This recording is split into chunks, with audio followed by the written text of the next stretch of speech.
آپا جان کی حقیقی آزادی۔ تحریر حامد میر۔ آپا نے بہت دنوں کے بعد فون کیا تھا۔ کوئی لمبی تمہید باندھے بغیر ہی انہوں نے اطلاع دی کہ کل ان کی ایک پرانی دوست اسلام آباد آ رہی ہے اور وہ تم سے ملنا چاہتی ہے، لہٰذا کل صبح 10 بجے تم میرے گھر آ جاؤ اور وہیں وہ تم سے مل لے گی۔ آپا کو نہ کہنا کافی مشکل ہے کیونکہ چند سال پہلے ہی وہ یونیورسٹی سے ریٹائر ہوئی ہیں اور ان کی پروفیسرانہ تمکنت ابھی برقرار ہے۔ میں نے یہ تو نہیں پوچھا کہ آپ کی دوست کون ہے اور اسے مجھ سے کیوں ملنا ہے، لیکن میں نے منمناتے ہوئے عرض کیا کہ کل صبح 10 بجے آنا ممکن نہیں کیونکہ مجھے کالم لکھنا ہے، آپ 11 بجے کا وقت رکھ لیں۔ خلاف توقع آپا جان نے میری گستاخی نظر انداز کر دی اور کہا ٹھیک ہے، 11 بجے تمہارا انتظار کروں گی۔ اگلی صبح میں مقررہ وقت پر ان کے گھر پہنچا تو بھائی جان برآمدے میں بیٹھے اخبار پڑھ رہے تھے۔ مجھے دیکھتے ہی ہڑبڑا گئے اور پوچھا خیریت ہے نا، ماشاء اللہ تو نہیں لگ گیا؟ میری ہنسی نکل گئی۔ میں نے ہنستے ہوئے پوچھا کہ آپ کو دن میں بھی ڈراؤنے خواب کیوں آنے لگے ہیں؟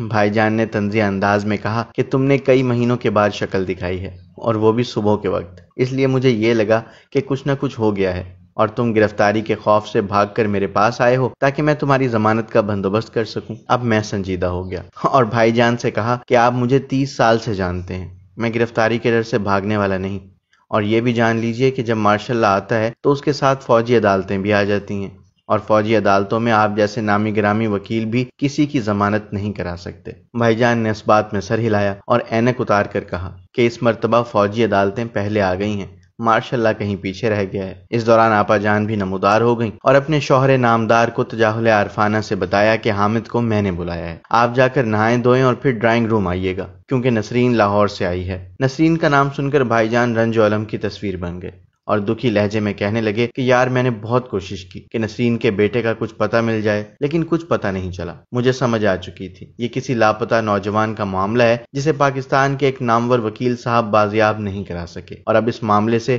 مجھے نمٹنا تھا۔ آپا جان نے میرے لیے پرتکلف ناشتے کا اہتمام کر رکھا تھا، لیکن ان کی مہمان دوست کی سوجی ہوئی آنکھیں دیکھ کر مجھے ناشتہ بھول گیا۔ ان کا نام نسرین تھا اور ان کے ساتھ ایک اور خاتون بھی تھیں جو انہیں باجی کہہ رہی تھیں۔ معلوم ہوا کہ نسرین صاحبہ کا نوجوان برخوردار 9 مئی کو عمران خان کی گرفتاری کے خلاف ہونے والے احتجاج میں شامل تھا اور پھر اچانک غائب ہو گیا۔ میں بار بار پوچھ رہا تھا کہ کیا برخوردار نے توڑ پھوڑ اور جلاؤ گھراؤ میں حصہ لیا؟ اس کی والدہ نے جواب دینے کی بجائے بار بار یہی کہا، ہم تو پاکستان کی خاطر گھر سے نکلے تھے لیکن ظالموں نے ہمارے بچے غائب کر دیے۔ انہیں روتا دیکھ کر آپا جان بھی رونے لگی تو نسرین صاحبہ کے ساتھ آنے والی خاتون نے انہیں کہا کہ باجی انہیں پوری بات بتاؤ۔ اب جو پوری بات سامنے آئی تو وہ یہ تھی کہ 9 مئی کو نسرین صاحبہ اس ہجوم میں شامل تھیں جس نے کور کمانڈر لاہور کے گھر کے اندر گھس کر وہ کیا جو پہلے کبھی نہیں ہوا تھا۔ اس ہنگامے سے فارغ ہو کر نسرین صاحبہ نے اپنے بیٹے کو وہاں بلایا تاکہ وہ انہیں گاڑی میں آ کر لے جائے۔ بیٹا وہاں پہنچا تو اس نے بھی ماں کی دیکھا دیکھی 4 نعرے لگا دیے۔ جیو فینسنگ میں دونوں ماں بیٹا کی کور کمانڈر ہاؤس کے آس پاس موجودگی کا پتہ چل گیا۔ بیٹا پکڑا گیا اور ماں مفرور تھی۔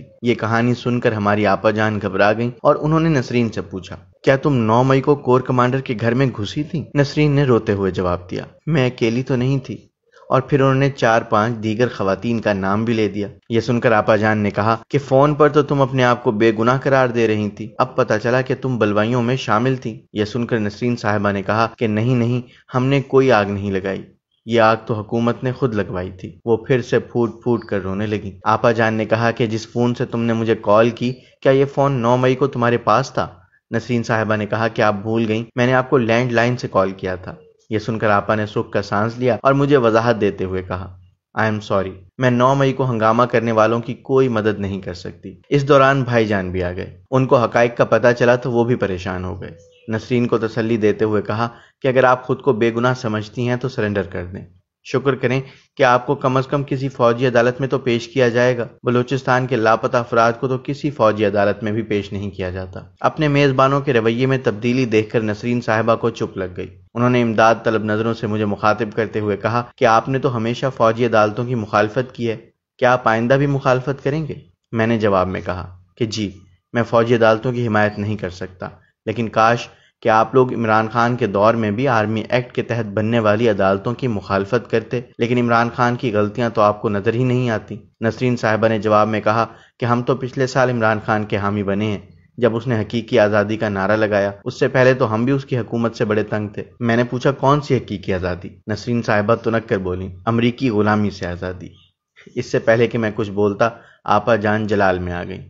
انہوں نے انگلی گھماتے ہوئے کہا کہ تمہارا عمران خان پچھلے سال جس امریکہ پر سازش کا الزام لگا رہا تھا آج اسی امریکہ سے مدد کے لیے منت سماجت کر رہا ہے؟ تم لوگوں کو شرم آنی چاہیے کہ امریکہ سے امداد امپورٹ کرتے ہو اور امپورٹڈ حکومت نامنظور کا نعرہ بھی لگاتے ہو۔ یہ سن کر نسرین تل ملا گئیں اور ہماری آپا جان کا بھید کھولتے ہوئے کہا کہ کچھ ہفتے پہلے تم نے اپنے بھانجے کے لیے پی ٹی آئی کا ٹکٹ مانگا اور میں نے بھی تمہاری سفارش کی تھی، آج عمران خان برا کیسے ہو گیا؟ آپا صوفے سے کھڑی ہو گئیں اور اعلان کیا، میرا بھانجا کل پی ٹی آئی چھوڑ